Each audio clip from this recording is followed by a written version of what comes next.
This episode of Unqualified is brought to you in part by Skylight Frames. With the holidays just around the corner, many of us are looking for that perfect gift for our friends and family. The Skylight frame looks just like a real photo frame, a really nice one surrounded by a white mat and a black edge. The kind of frame you would give as a present after choosing a special photo to put inside. The difference with the Skylight frame is that you can put all of your special photos in it, even photos you haven't taken yet, because this frame can be updated instantly by email from anywhere using your personal Skylight email. The setup is super easy, even for less technical people, like pretty much everyone in my family. My parents already have a Skylight frame, and all they want for Christmas are new photos. I know they're going to love the photos my son took of his feet more than anything else I could have given them. Skylight Frames guarantees your 100% satisfaction, and if you don't love it, they offer a full refund. Now, as a special offer, you can get $10 off your purchase of a Skylight frame when you go to skylightframe.com and enter the code Faris. That's $10 off your purchase of a Skylight frame by going to skylightframe.com and entering code Faris.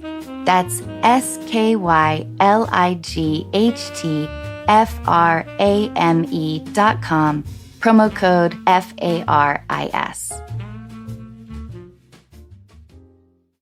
Hey everyone! Today's guest and co-host is the world-renowned psychotherapist, New York Times best-selling author, and podcast host, Esther Perel. Esther is also a consultant with Fortune 500 companies around the world, where she brings her ideas on relational intelligence and connection into workplace dynamics. Of course, she has amazing relationship advice for individuals and couples. Our Unqualified segment begins with a call from Victoria, who wonders how to deal with overwhelming stress from recent life changes before her relationship suffers. Our next conversation is with Rose, who has been in a loving relationship with her college sweetheart for 7 years, but not satisfied with the only physical relationship either of them have ever experienced. I really want to thank everyone for their openness in sharing these stories. If you have a question and would like to talk with us, please look for the link in our show notes. I would love to hear from you. Ladies and gentlemen, you are listening to Unqualified with your host, Anna Faris.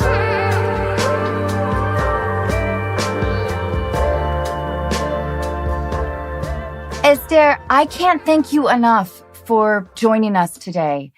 Would you mind, before I sort of launch into my compliment monologue, for our listeners who aren't quite as familiar with your work and what you do, would you mind telling our audience? First of all, it's a treat to be here with you. So I'm Esther Perel. I am a psychotherapist, an author, and a podcast host. I am the author of the book Mating in Captivity and the State of Affairs, and I host the podcast Where Should We Begin and How Is Work, which both feature live sessions with anonymous couples, raw, unedited, as if you are a fly on the wall in my office.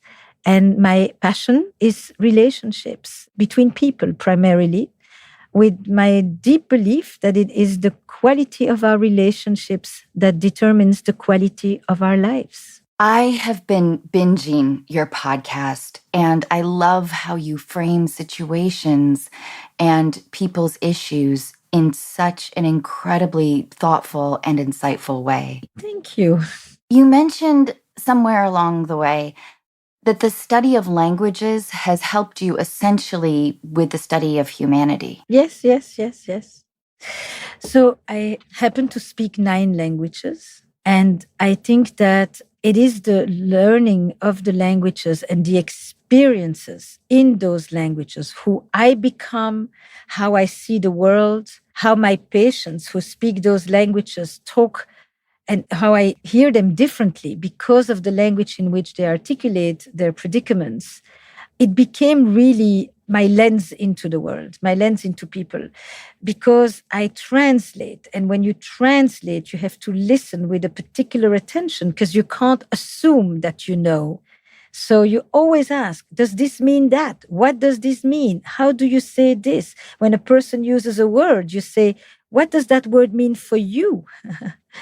And it really makes you become discerning and attentive in a particular way. And then, many of the languages I speak, when I learn them, I begin to get a grid. So what are the key words and the key verbs that you need to know? To go, to have, to be, to want, and once you have those verbs, it's the same in relationships. Like, what are some of the key relational verbs, right? What is the experience around asking, around giving, around receiving, around sharing, around playing or imagining, around refusing, and around wanting?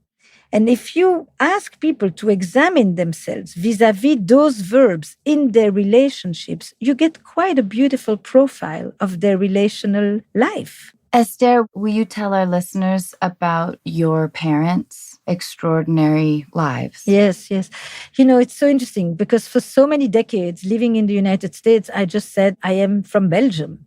I'm from the Flemish part of Belgium, despite my French accent in English. And I never really went further. And then there was a moment where, especially when I wrote Mating in Captivity, where I actually began to see the connection between my work around aliveness and eroticism in relationships and my legacy, or the legacy of my parents on me. And that's when I began to just say, no, my story is a little longer than that. I am the child of two Polish Holocaust survivors who both spent about 5 years in concentration camps during World War II.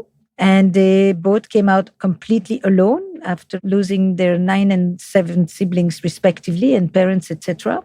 And they found themselves completely by fluke in Belgium, by chance. They were supposed to stay there for 3 months, and then they ended up staying 5 years as illegal refugees, so living in hiding while they were already in Belgium, and then slowly got legalized. I came later. My brother is born in 1946, so he's really the child of that experience. Whereas when I arrived, they were already kind of Belgian citizens. But, our first passports were stateless. It was a UN passport for stateless people. And I think that you can't know me and my thinking and my feeling without understanding the importance of that legacy in me, in a multitude of ways, I would say. Support for Unqualified comes from Best Fiends.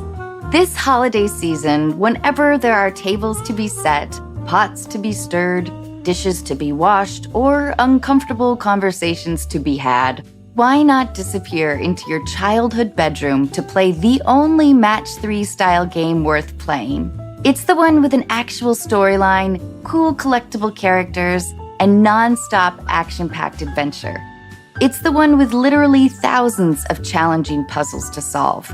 Yes, I'm using the word literally correctly, and yes, of course, I'm talking about Best Fiends. No Wi-Fi under that poster of Cyndi Lauper? No problem. With offline mode, your Best Fiends are ready to go anytime, anywhere. With new challenges and new levels added all the time, Best Fiends really is the perfect escape from any family obligation. So download Best Fiends free today on the App Store or Google Play. That's friends without the R, Best Fiends. Support for Unqualified comes from Masterclass. Masterclass offers hundreds of video lessons on a wide variety of topics, all taught by world-class masters at the top of their fields. Lessons range from showing you how to execute a particular technique to insights that inspire you no matter what your field or discipline. 6-time World Series of Poker winner Daniel Negreanu taught me game theory and strategy, how to review a hand, spotting and masking tells, how to bluff, how to bet, and a lot more. Just a few more lessons and I'm headed to Vegas. Legendary jazz pianist and composer Herbie Hancock gave me the much-needed inspiration to continue with my piano lessons.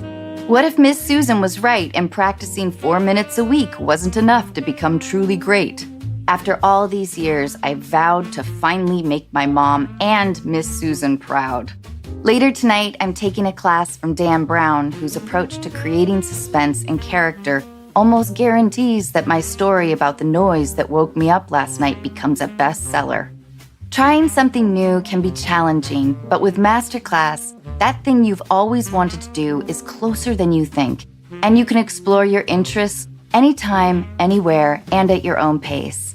Lessons are accessible on your phone, tablet, Apple TV, or computer. Wonder how your idols got their start and what continues to excite them? Whatever you're interested in, there's a masterclass for you. This holiday, give one annual membership and get one free. Go to masterclass.com/Anna today. That's masterclass.com/Anna. Terms apply. I was listening to, I believe, a TED Talk that you were giving, which is fascinating, about the idea of infidelity. Mm-hmm. And we deal with some of that here on our podcast. I always try to give the advice of not asking too many questions. But you framed this idea so eloquently that kind of nagging curiosity can cause you maybe even more grief. Would you mind speaking to that a little bit? When people experience infidelity, when people feel that they have been betrayed, lied to, when there's a violation of trust, there's often a natural tendency to want to understand what happened. But the what happened is often a tallying up of the sordid details. What did you do? Where did you go? Yes. Was it horizontal? Was it vertical? Yes. Was it better than us? How many orgasms? And it is a kind of fact-finding mission that actually will often prevent us from sleeping, intensify the ruminations, make us feel even more rejected. Ruin your favorite hotel. Everything. Ruin your sense of self. Crush your identity and all of that. And the question is, what is it that you need to know in order to make sense of this? What is it that you need to know in order to be able to process this, to make sense of this, and then to make decisions about your relationships and your life going forward? What are the pieces of information that are actually helpful? What is the difference between detective questions that mine those dark details and investigative questions that help you understand the meaning, not just the fact of what happened, so that you can then know what you want to do with this? And helping people stay away from the stuff that's going to keep them up and just our imagination is often way more wild than actually the people who did it themselves. We don't stop anymore and we flagellate ourselves with it. And it isn't helpful. An affair, sex stories, love stories, there's not a multitude of ways that they talk. They have, apropos language, there's only umpteen ways to talk about sex and an umpteen ways to talk about love, So don't go digging there. Go and find the stuff that is important for you in order to know what your life will be. What do you think a good example of an investigatory question would be? Why did this happen? Why now? What did you find there? Why were you able to talk there and you can't talk with me? What was it like when you would come home? Did you want me to find out? Oh, Did you hope that I would forgive you? Did you hope that I wouldn't forgive you? That I shouldn't forgive you? Did you think about our kids, our lives, our friends, our family, what you've built up? Did you wonder if you were being self-destructive and were willing to toss everything that you've fought so hard for over in one split second? Did you think about me when you were not protecting yourself? Did you tell that person that you have 3 children? All of that, Did you hope that we will continue? Did you hope that this would just die a natural death and I would never find out? Did you realize while you were there that you actually want to come home? Or did you think while you were there, I never want to come home? And then perhaps a decision can be made. And what do you want us to do with this? Do you know if you want to stay here? And do you want to stay here because the other person doesn't want you? Do you want to stay here because you realize that this is what you truly value? Do you want to stay here because you want me to be your partner? Or do you want to stay here because you like our life, our family, our economic situation, our children, or because we need to be together because we have somebody who needs extra attention in our house? Where are you at? Do you have any idea where you're at? Those are much better questions. And those questions don't take weeks. They take some months and sometimes some years. And it also is the avoidance of comparison. Yeah, why can you desire there and you can't desire me? Why did you become a robot in our house and you seem to be perfectly alive and attentive when you go elsewhere? I have organized these questions on things that belong to you, the person who went outside the relationship, things that have to do with me, the person on the receiving end, things that have to do with the relationship. There's literally categories of questions, about 150 of them. You can delve into that, but they all are really meant to preserve you from the way that we typically go at it that is really crushing us. Like, was her body hotter than mine? Yes. Did you like it more? Was she better? Was he better? Yes. There's an incredible scene in the Mike Nichols movie with Clive Owen and Julia Roberts where, do you remember that scene? Oh, what is that movie called? Closer. Yes. Closer. Yes. And he's walking after her. And did he do this? And did you do that? And did you do it like this? She said, we did everything normal people do. And how was it? It was the same, just kinder. God. Never forget it. Because he's the epitome of the guy who's going after her and trying to find out, and basically the issue was not what they did. The issue is that there was a quality of connection that she could not have with him. Esther, I'm so glad you're here. I love the title of your podcast. It's so beautiful. Well, it's very true. It is. It is true. Yeah, but it's self-deprecating with intelligence. Well, thank you. Thank you. So our first call is with Victoria. Support for Unqualified comes from the Pill Club. Do you need to renew your birth control prescription? Want to switch your birth control? Maybe try it for the first time? Whether you know the brand you want or you're looking for help finding the best option, the Pill Club medical team has your back. The Pill Club is a birth control subscription prescribed by a medical professional and delivered straight to your door for free in discreet packaging. No trip to the doctor or waiting in line at the pharmacy, and inside your package, you'll find fun self-care gifts and goodies. Has your pharmacist ever given you a present? The Pill Club carries over 120 FDA-approved brands. Most brands of birth control are free with insurance or Medicaid. Otherwise, prices start as low as $7 per month without insurance. Healthcare for women doesn't need to be complicated. Right now, when you go to thepillclub.com/unqualified, the Pill Club is offering a $10 donation to bedsider.org for every unqualified listener who becomes a patient. Your donation will help low-income individuals get access to birth control through bedsider.org. That's thepillclub.com/unqualified to get your first birth control care package and donate to help more women in need of affordable birth control. Remember, thepillclub.com/unqualified. You must use the link to make a donation. This episode of Unqualified is brought to you by State Farm. Of course, you know that State Farm has surprisingly great rates. You probably also know that State Farm can personalize your insurance policy with options like insuring your ride and your home with great rates on both. Then again, it may come as a surprise when those great rates mean you don't have to give up what you love for great insurance. In the spirit of surprises, State Farm has asked me to share another surprisingly fun moment from my career. A year after the filming of Scary Movie, I was told that there would be a premiere in New York.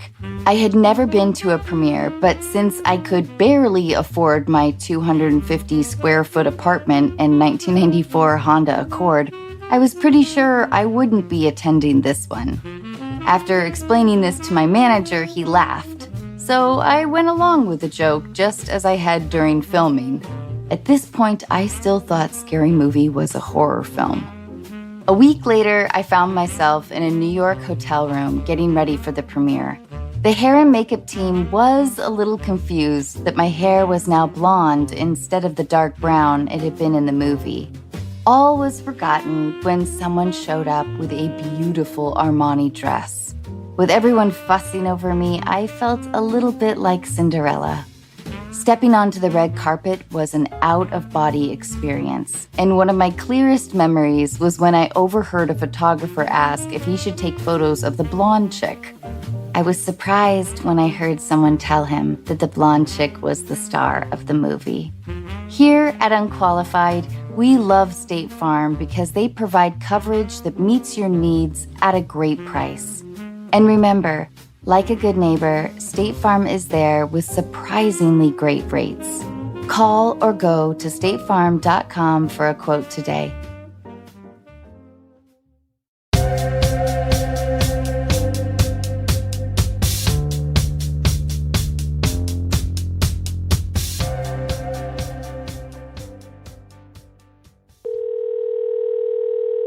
Hi, Victoria. Hi. Hello, hello. How are you? I'm doing good. How are you?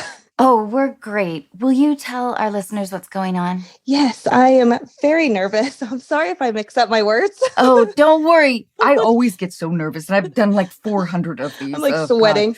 God. I have a quick suggestion, Victoria. Yes. All three of us, let's just take one deep breath Okay. and ground ourselves. Okay. Whew.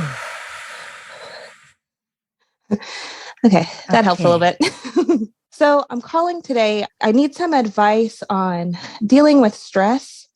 I've got a lot of outside events happening. Like we had a wedding that was planned that I had to cancel and then reschedule. And we just found out my dad has stage 4 cancer. And there's some other things going on. And I don't handle stress very well. And it feels like everything's happening all at once. What do you mean when you say I don't handle it well? What is well and what is not well for you? Well, I guess when I look at other people, they stay so strong during it and they don't let it affect their emotions or how they handle themselves out in the world. And I sometimes feel like I am just a crying mess all the time. I just feel like I'm not handling things well, and it's causing breakdowns in my communication with my husband and my daughter and my family members. And sometimes I'll get really angry for no reason, or I'll just start crying. I am also pregnant though, so it complicates things as well. No, it doesn't complicate, but it gives a whole other layer of context to how you are experiencing circumstances around you. Yes. So my emotions are already Yes. heightened, and these events just feel, I'd like advice on how to not let the stress consume me to where I'm causing fights or breaking down in communication to where I'm just not talking to people. So it's interesting, right? When you were going to talk to me, you were shaking. Yeah. Your voice was trembling. And I just said, take a moment, don't plow through, and let's just take a breath together. And if we had time, we would take a few more. Yeah. And actually, while I'm talking, I want you to do exactly that. Okay. I'm just going to answer you, and you're going to just breathe in by 4 or 5 counts and then breathe out by 4 or 5 counts so that you can regulate yourself while I'm just going to quickly suggest a few things. You know, you can tell your partner and your daughter. How old is your daughter? It's her birthday today. She turns 11. Oh, wonderful. So she completely can follow and understand. And just to say, I am going through a difficult time. I feel like a lot of things are happening to me all at the same time. Some of them are celebratory and some of them are anticipatory loss. And I feel at the same time the gift and the experience of being bereft hitting me all at once. And I am on edge. And I also know that I am pregnant and that my hormones are completely altered and that everything is going to be heightened.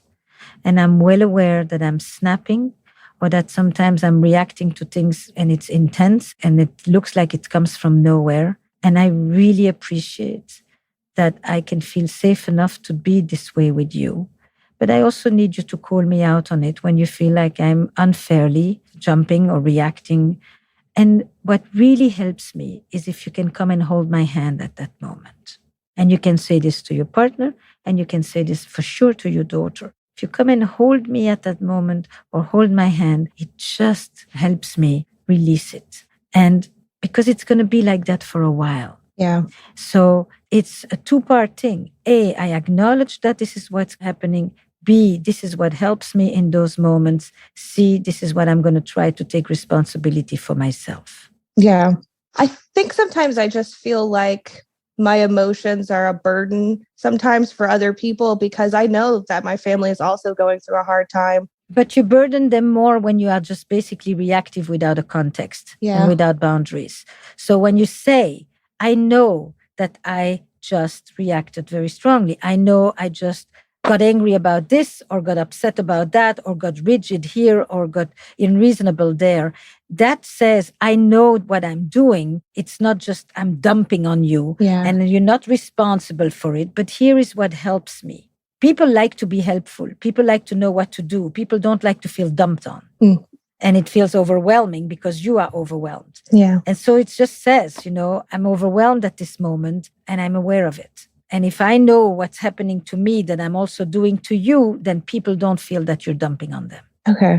Esther, will you speak a little bit about the idea of anticipatory grief? Yes. Your dad has been diagnosed with stage 4 cancer. He may or may not die, but there is a notion suddenly of the fragility of life. Yeah. That mortality is in the air. And at the same time, as you're bringing a child into the world, your dad is also saying, he's ill, he's frail. And you suddenly do not have this fiction that we live with, that we have a sense of predictable future. Next year, we'll do this or we'll go there. You can't say it without adding to the sentence, if he's around, if all goes well, if this, if that, if the treatments, So that's the anticipatory grief. The grief is there, but it's also that notion that you no longer can just dream away and imagine the best all the time. You are aware that this may or may not happen. I'm very much a dreamer too. I think what you really want to do, if I was to think about certain things that I would draw on from my parents, is don't avoid your dad. Talk with him. Tell him exactly what you just said. I would love for you to be around when the baby comes. Here is what I think we have never talked about as much as I wish we had. Here is what I think I would like to say that I haven't said enough to you. What is it like for you at this moment as you've just learned about this illness? How does it strike you? Brave it, the difficult conversation. Don't avoid it. And he may or may not answer, wanting to probe him introspectively. He may just want to talk about his grandchildren or about you. I hope that you people will remember. What is it that you want me to remember the most about you? What you want your grandchildren to say about you? Go with it. You will connect with your dad. I don't know much about nothing actually about your relationship with him. But I think that what happens is that people get afraid.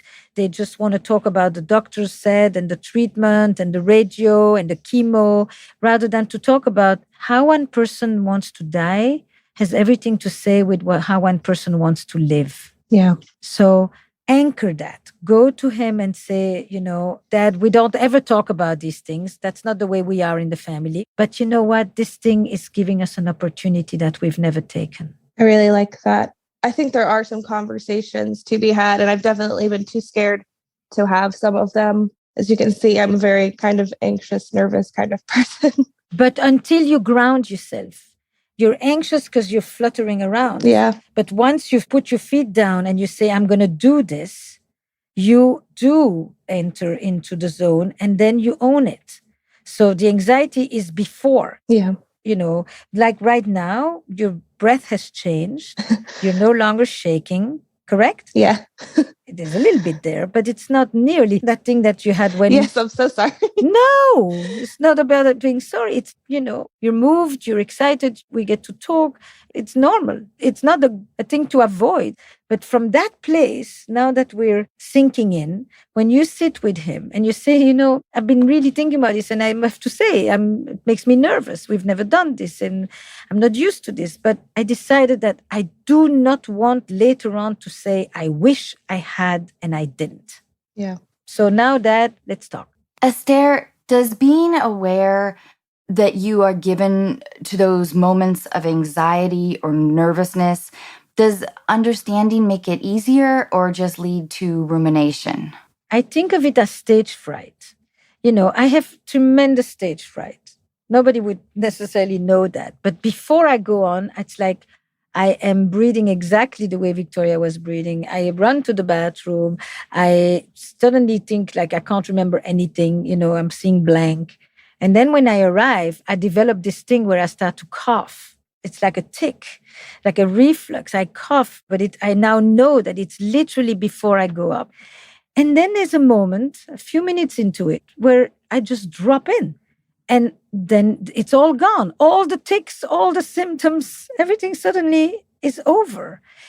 before you go to talk with your dad or your partner or your daughter, you have that. And once the conversation starts, for many of us who have stage fright, it's the beginning. And it's the acknowledgement of, this is really challenging for me. Whoa, I'm really nervous here, And then once you've said it, then you drop in. I don't know if you have stage fright. Do you?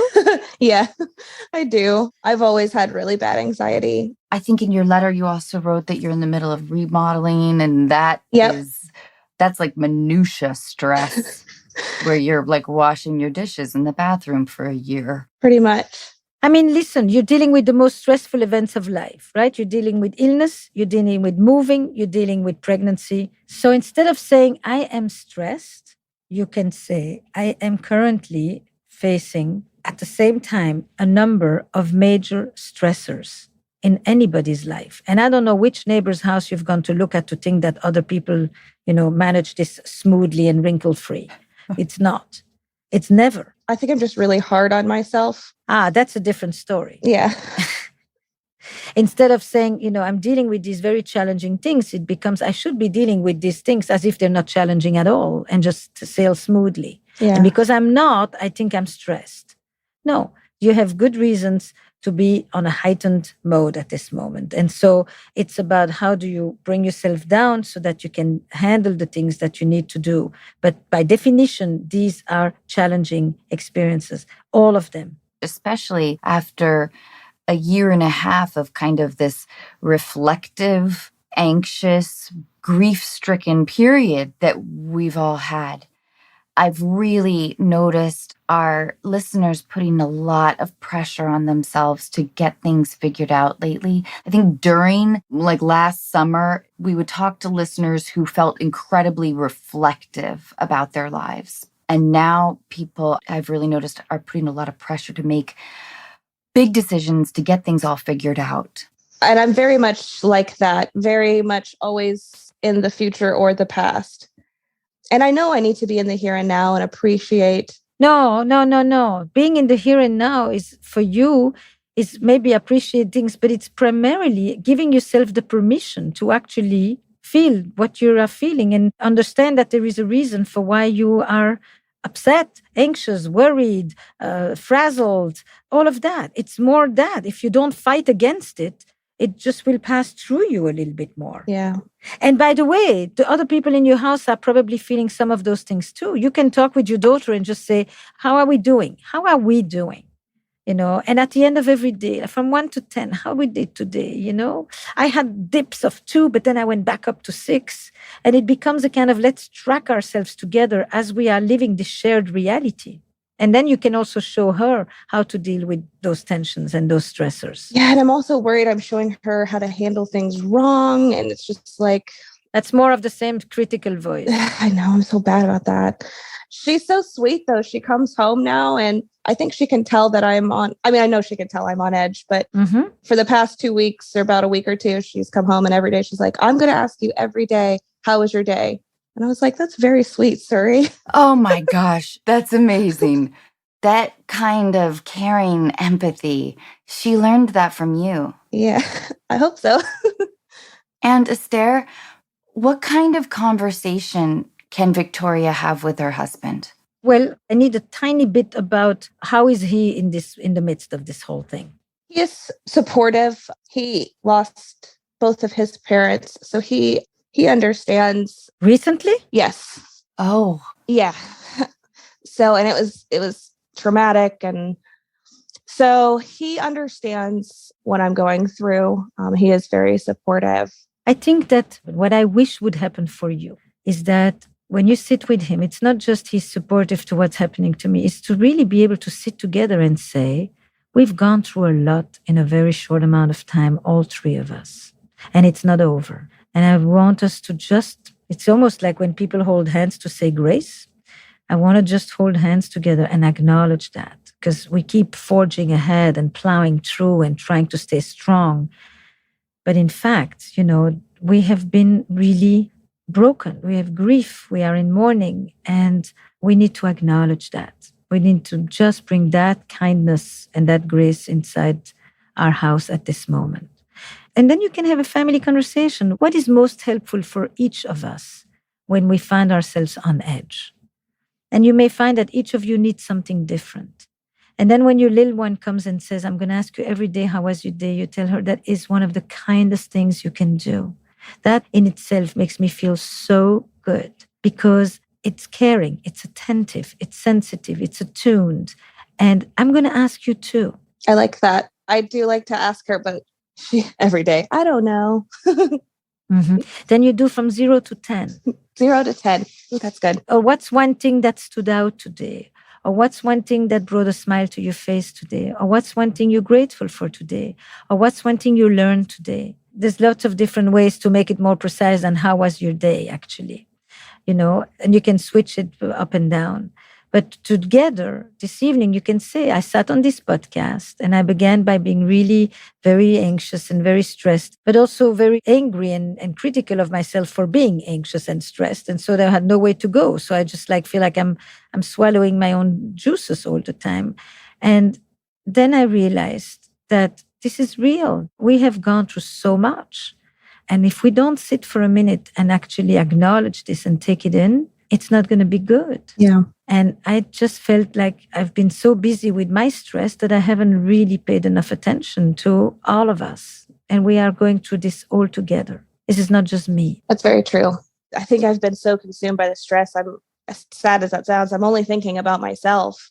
But they're definitely experiencing the stress as well, especially my daughter. She knows that her grandpa is sick, but she doesn't know to the extent because I just don't know if... And that means that she would lose 3 grandparents in 1 year.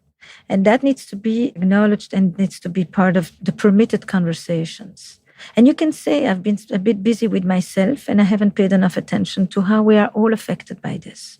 Victoria, my heart goes out to you. I want to tell you how sorry I am. I also want to tell you how happy I am for you. And I can't thank you enough for writing to us. And I know that some of our listeners, and of course myself, will be thinking about you. And I hope that at the very least, this kind of thoughtful, heartfelt communication will give you some reprieve and help you also be kind of right here, just steady, Yeah. Thank you. Yes. Thank you so much. Thank you so much. Thank you. You are in a vulnerable time of life, and I feel for you. And thank you for being strong. And thank you for talking with us. Thank you so much, Victoria. Thank you. Y'all have a good day. Bye, Victoria.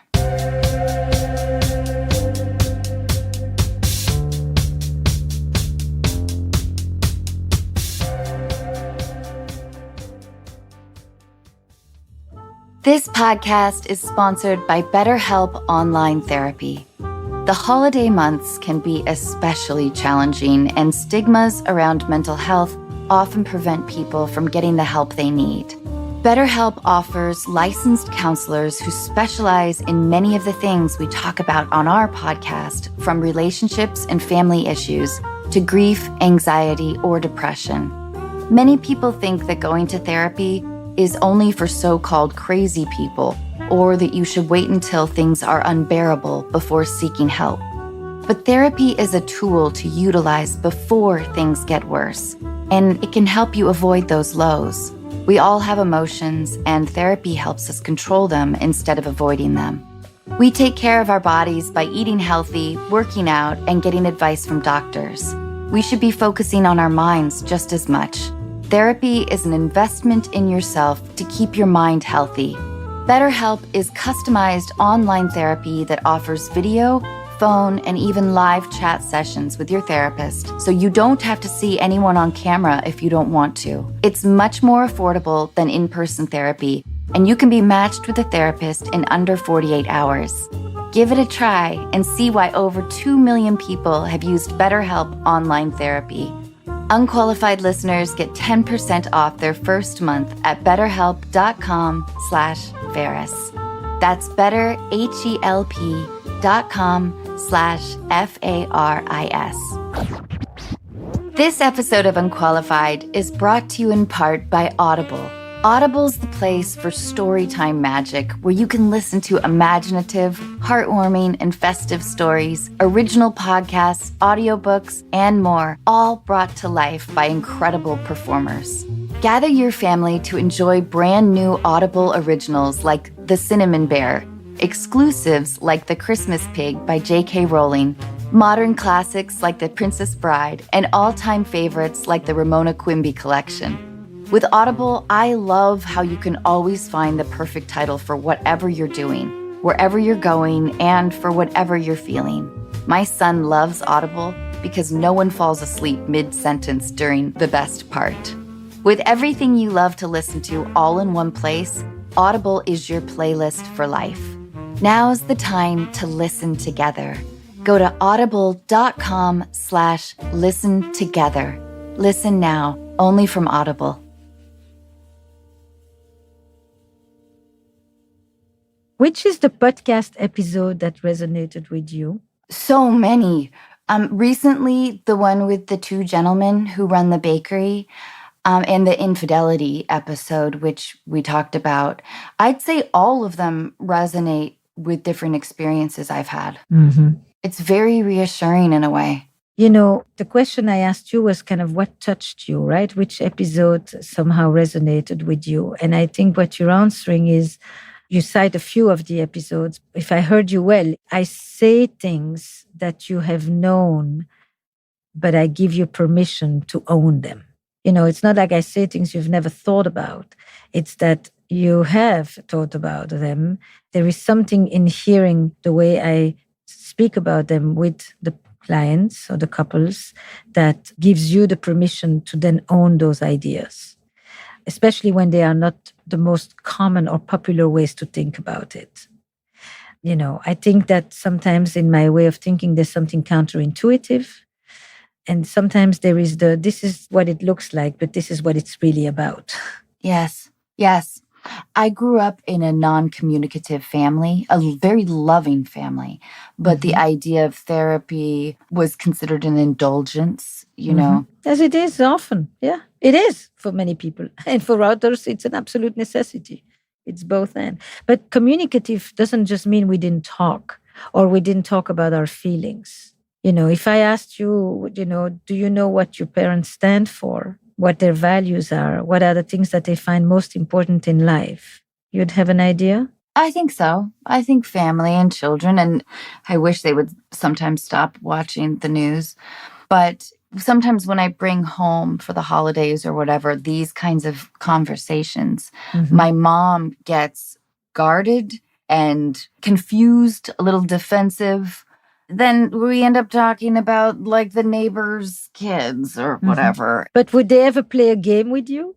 That's why I created Where Should We Begin? Yes. A game of stories, because I thought, what's a way that people begin to tell stories and begin to have those conversations? And when they play, they are more likely to do so because the game is a container, because the game gives you permission, it allows you to take risks. And when you play, it's as if. So you feel like you have the permission to tell stuff you would not otherwise talk about.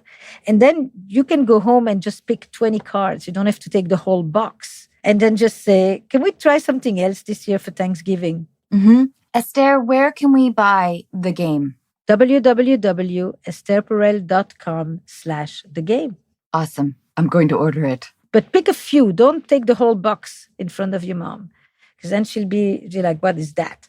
But if you just say, you know, I would love to try something. Are we all in the spirit of doing something a little different this year? Like, you know, since we eat the same food every time, maybe we can just have a different way of going about it. And you could put one card on everybody's plate. Or you could take the cards and each person just picks one. And then they have to answer the question. So be creative. You know your family the best. I love that idea. And I love what you were saying about giving permission to own ideas or hearing something in a different way or just saying out loud for the first time.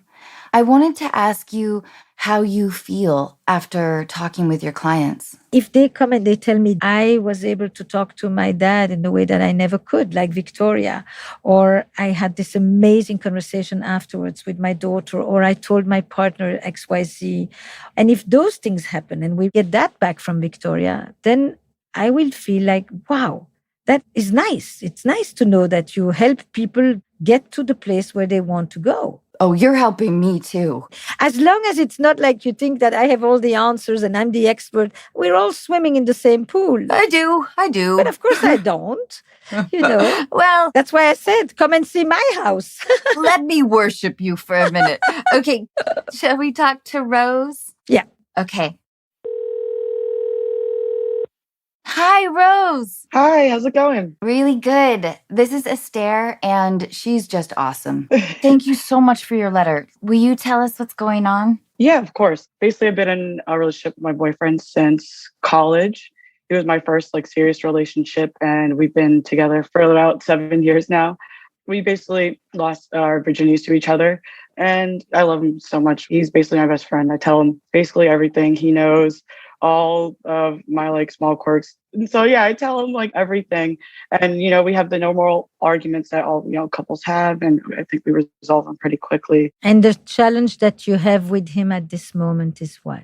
Basically, it's been an ongoing thing. It's basically our sex life. I'm not fully satisfied with it. I don't think I've had been this whole relationship. And the first couple of years, we kind of didn't think it was a huge issue because we figured we were getting used to each other, trying to find our rhythm, still trying to figure it out. Can I ask you something? Yeah. When you say never fully satisfied, what do you talk about? I still don't really enjoy the actual act of intercourse. Mm-hmm. He satisfies me in other ways, like going down on me and stuff like that. And that stuff is great. But I think the actual act of intercourse, I've never actually found any pleasure in it. Does it hurt? Not really, but it's not exactly comfortable for me. Okay. Mm-hmm. And yeah, I think that's just causing issues. I think it mostly has been coming to a head now, or I've been trying to actually do something about it just because it's all but guaranteed that we're going to get married, I think. Why are you doing something about it and not we? That's a good point, good language. I think I'm the person in the relationship who brings stuff up. Mm-hmm. So he also acknowledges it's a problem because we had sat down and talked about it. But I guess mostly a problem that I brought up because in my mind, I think for intercourse for guys, they always end up finishing, they always end up satisfied, but it's different for the woman. So I think that's why it's mostly been me bringing it up. And again, he knows it's an issue and we sat down and talked about it. But the issue is not just that it's unpleasant for you. The issue is also that he knows that you are not particularly enjoying it. Mm-hmm. That too must matter to him. Yeah. And that's also why it's also become a topic that we've actually brought up recently, because before this, we were kind of on a drought. We haven't really done it in a couple months. And when we sat down and talked about it, he was saying, part of the issue for him is that one, he has body insecurity, but also he knows that it's not as good for me. So he kind of feels insecure initiating it. And then, I don't initiate it because I don't feel like it. Have you read anything together? Have you watched anything together? Have you tried different? No. So what should we watch or try? So just off the bat, you want to take the book of Emily Nagoski, Come As You Are. Okay. Number one. The focus is not on getting it done. The focus is not on penetration. The focus is on pleasure and connection and what makes you feel good, both of you. Mm-hmm. And that means a rethinking of what it means to make love and to have good sex. The series on Netflix right now of Sex, Love and Goop is excellent. And one of my very close colleagues, Jaya, works with a couple there that starts with some of the same challenges that you have. Oh, wow. So you can look at those first 2 episodes. Yeah, I'll definitely check that out. And she does hands-on work, and you can go and do her erotic blueprints, which is directly on her website, which gives you a kind of a sense of what is the blueprint with which you approach sexuality. Is it energetic? Is it sensual? Is it sexual? Is it kinky? Is it more shape-shifting? Go and do that one. It will give you also a whole different way to talk about it. Because at this point, when you talk about sex, you talk about the sex you don't have. And talking about the sex you don't have doesn't make you want to have more sex. That's a good point. You're talking about the problem, when the problem is just a problem. Mm-hmm. And it doesn't give you ideas. So the next thing is you want to check if you are aroused enough, if you are lubricated enough, or if you need to use a lubricant and a certain cream that would actually make it more comfortable. But the goal is still not to just make the intercourse work. because it can work and still not be pleasurable. What he wants is to know that he can please you. And maybe that needs to happen without doing any intercourse at this moment, at least as a start. Okay, so you go and watch that. You read Come As You Are. You read The Erotic Mind of Jack Morin, which is probably one of the most important things, because if you're busy talking about genitals, and I would like you to understand that what is so essential to the pleasure is the mind. Yeah. That is the biggest sexual organ. Yeah, I think we're both in our heads a lot. I want you to first together rethink a little bit. What is sexual pleasure? What makes us feel good? How do we connect? What is our vocabulary? It's a language, sex. What's the language in which you speak? What kind of touch do you like? What kind of touch does he like? How do they meet each other? Long before you just try to get it done. The majority of heterosexual and heteronormative sex is rather construed around the penis in a vagina. And the men find their sense of self-worth and their sense of competence and all of that in the ability to perform. And so performance becomes more important than pleasure. And one of the lines of Emily Nagoski is, pleasure is the measure, not the performance. People have performed for centuries and felt nothing. Especially women have known that forever. But your partner finds pleasure in pleasing you. And that is not just about getting it done. Which is really romantic. Yeah, it is. Yeah. And so you want to tell him, when you kiss me in the neck, when you lick my ear, when you put your hands in my hair, when you hold me on my hips, when you caress my back, when you climb along my spine, all of that, that actually makes me shiver. You need to communicate to him also what you like, what feels good. You want to take his hands, you want to show him, when you hold it like that, I like it, but when you press a little bit more, I like it even more, so that you teach each other. It's like if he makes you tea, he wants to know how many spoons of sugar. And you tell it easily because you don't feel that there is a hang up in saying, I like it with 2 spoons. But the same thing happens here. I like that, but I like it even more when you do that. So it's really getting away from the problem talk as a start. That kind of makes sense to me, because I feel like we communicate in all other aspects in our lives, but I feel like something that's definitely lacking is communication about sex. And, I watch porn, I think he does, but I don't think we ever discuss it or have ever talked about like what he likes, what I like. And I feel like that's still something that is not taboo, but we just haven't talked a lot about. So if you go to my website, you're going to find 10 questions on the front page. It's called the Intimacy Inventory. They can get you started. Okay. It's a very different conversation, and it's not, when you look at the porn, what is it that you look at? Not I like to look at, what is it that you see? And do you pay more attention if he looks at straight porn? Do you pay more attention to the man or to the woman? And what is it that you imagine that the woman is feeling at the moment when the man is doing this and that? But that's one conversation. The other conversation is simply, we talk about a lot of things. I call you my best friend.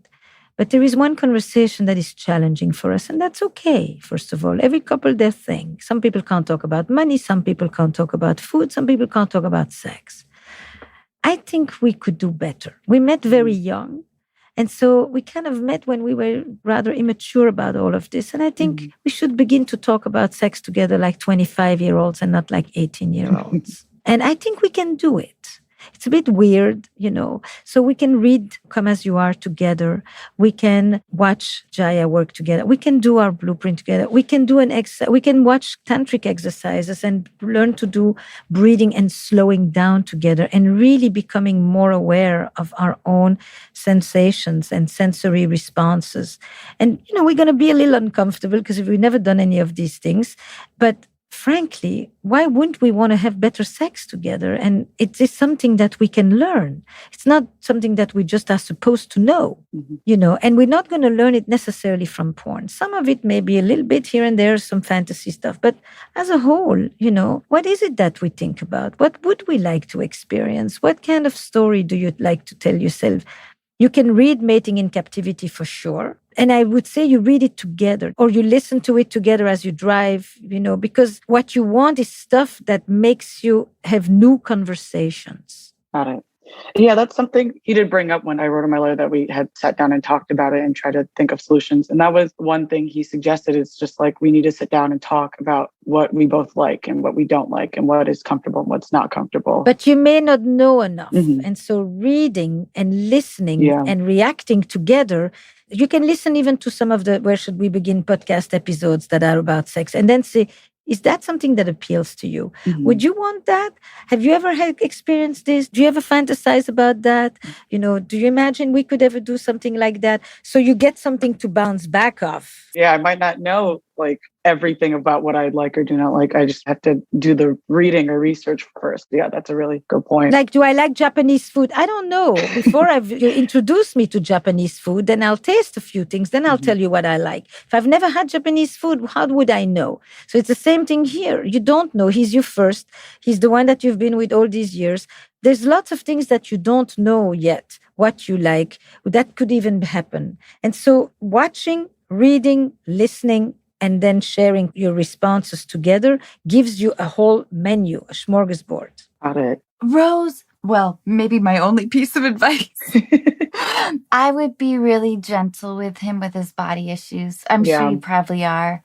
Mhm. But all that stuff, it's hard for any person, I think, Yeah. to be living in a critical framework of your own body, Mm-hmm, mm-hmm. No, yeah, I think that's something I can also be better at. I don't insult him or anything like that, but I can be better at just kind of uplifting him or giving compliments or Yeah. Yes. helping him with his insecurity, definitely. Mhm, I didn't even mhm. know it was an issue until, he did bring it up a few weeks ago. And what is the insecurity?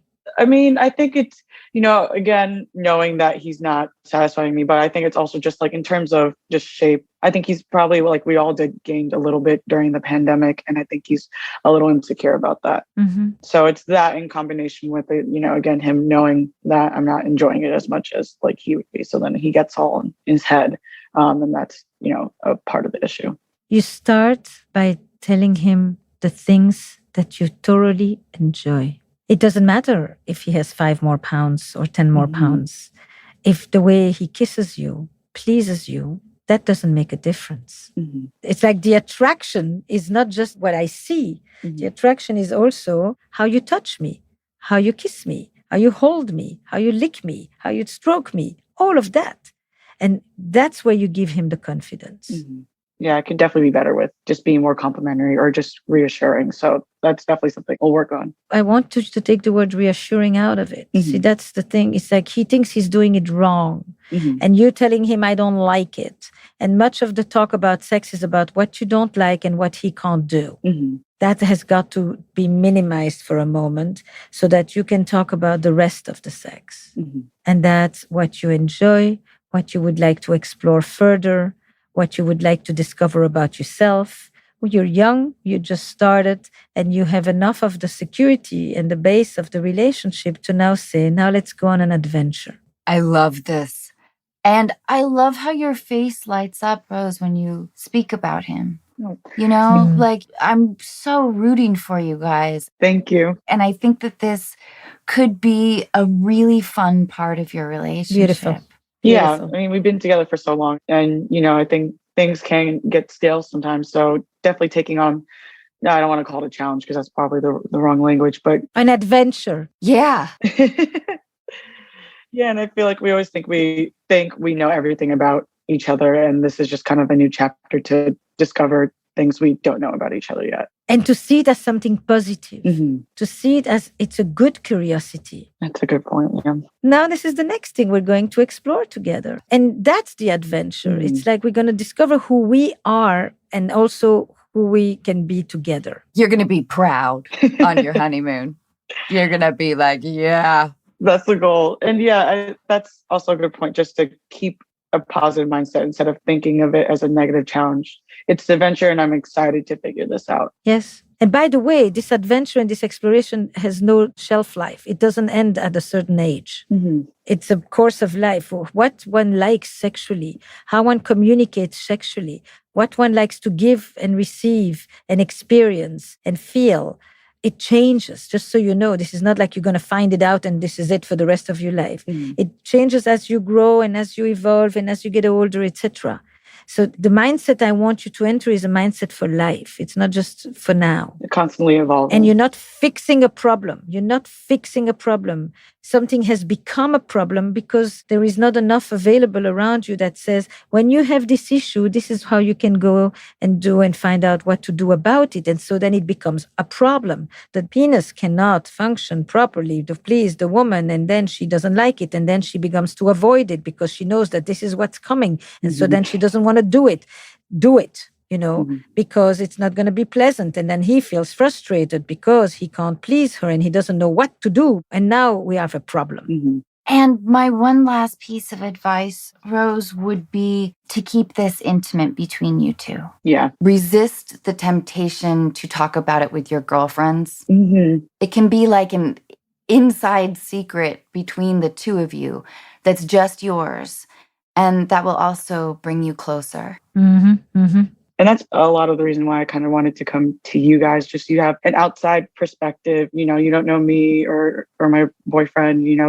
Going to my friends, like I didn't feel really comfortable enough because they're close with both of us. So I just didn't feel comfortable diving deep with that.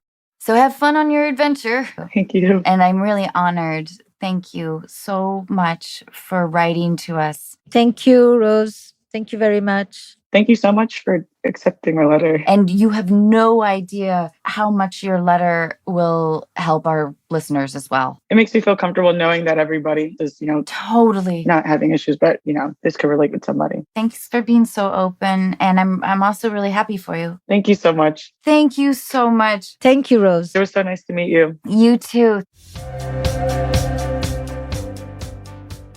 This has been such a huge honor for me and an education and an adventure. You got to be in my office with me. Oh, I can't thank you enough, Esther. Thank you too. It's a real pleasure. Bye, Esther. Bye-bye.